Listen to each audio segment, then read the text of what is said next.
What happens when the world's most valuable company makes it illegal for developers to whisper the word cheaper? For almost 10 years, Apple banned every app on the iPhone from telling you a better deal existed. And when Brussels finally caught them, the fine was 1.84 billion euros. This is the story of how Apple turned the App Store into a toll booth and then got the bill of a lifetime.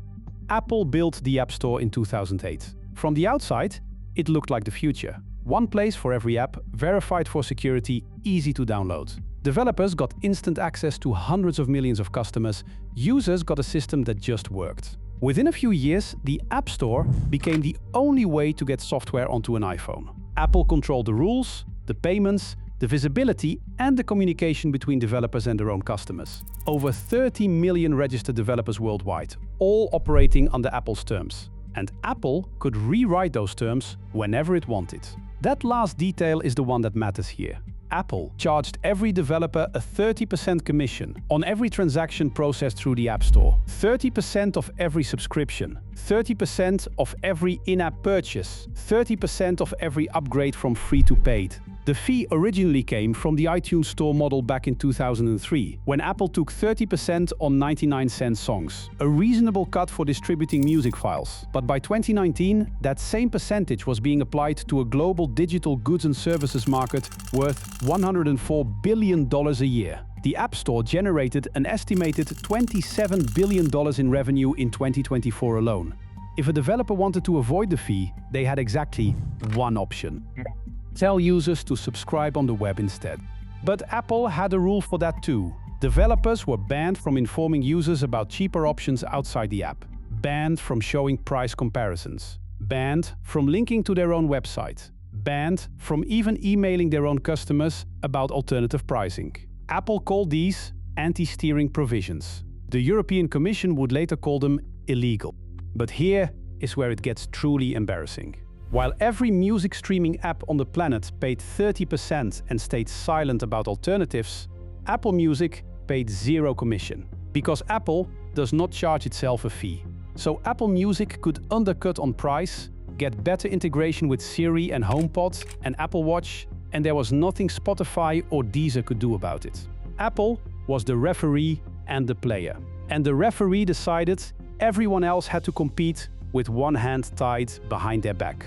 In March 2019, Spotify CEO Daniel Ek flew to Brussels, published a blog post called "Time to Play Fair" and filed a formal antitrust complaint with the European Commission. His exact words were that Apple has introduced rules to the App Store that purposely limit choice and stifle innovation at the expense of the user experience, essentially acting as both a player and referee to deliberately disadvantage other app developers. His argument was straightforward. Uber does not pay the 30% fee. Deliveroo does not pay it, but Spotify does. And unlike those companies, Spotify cannot even tell its own users about cheaper options. He was not asking for special treatment, he was asking for equal treatment. Deezer backed the complaint. SoundCloud backed it. Epic Games CEO Tim Sweeney filed his own complaint in February 2021. The Coalition for App Fairness formed with Match Group, Tile, Basecamp, and dozens more joining the fight. By 2021, the pressure was coming from every direction. And this was not just a European problem. In the Netherlands, the Authority for Consumers and Markets opened its own investigation into Apple's dating app restrictions. They found Apple had abused its dominant position and ordered changes. Apple's response? They preferred paying fines. Week after week, up to 50 million euros in penalties rather than actually complying. The Dutch regulator kept issuing penalties and Apple kept writing checks, because paying was cheaper than changing. Margrethe Vestager pointed to the Dutch case as proof that Apple would rather pay than play fair. That attitude was about to cost them significantly more. If you are enjoying watching Apple dig their own grave, hit subscribe. I cover a new corporate disaster every week.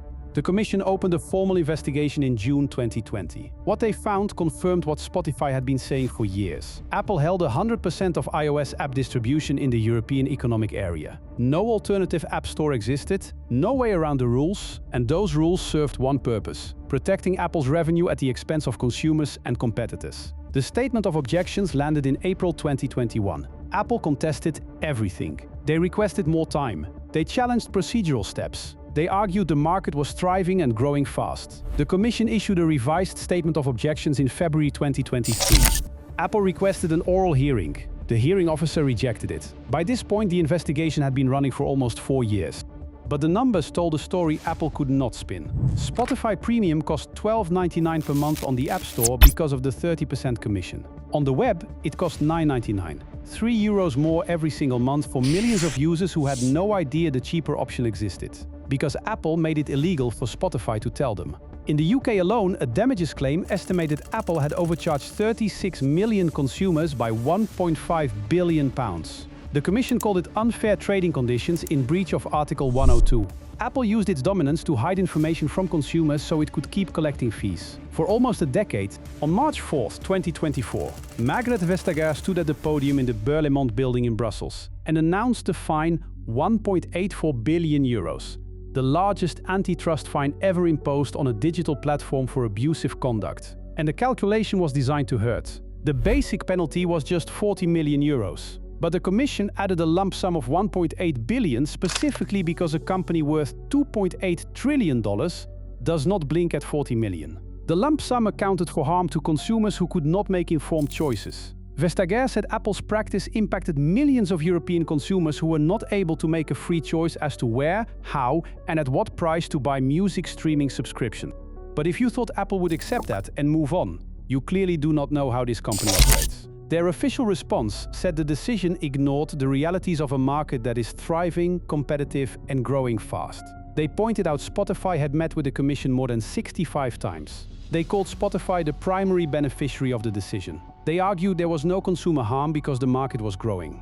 The market growing and consumers being overcharged are not mutually exclusive, but Apple treated them like they were.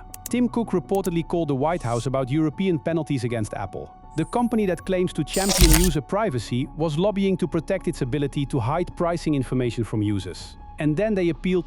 But here is the part that makes the whole thing perfect. While that appeal was pending, the Digital Markets Act came into force. The DMA was directly shaped by this case.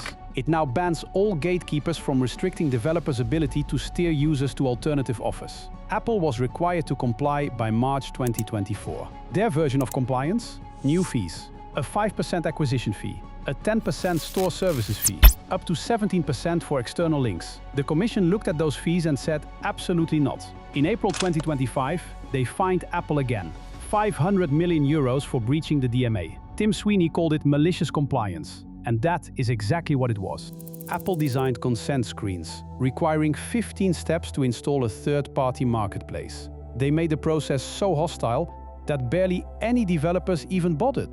So where does this stand today? Apple has been fined a combined €2.34 billion across both decisions. They are appealing everything at the General Court in Luxembourg.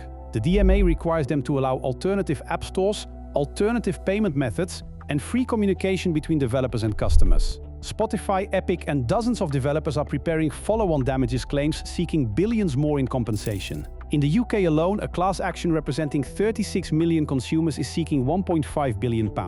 The company that told the world its App Store was about security and user experience got caught using those same rules to silence competitors and overcharge consumers for almost a decade.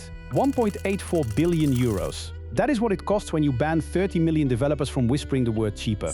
The next company I'm covering tried to rig an even bigger market, and their group chat had the most embarrassing name in corporate history.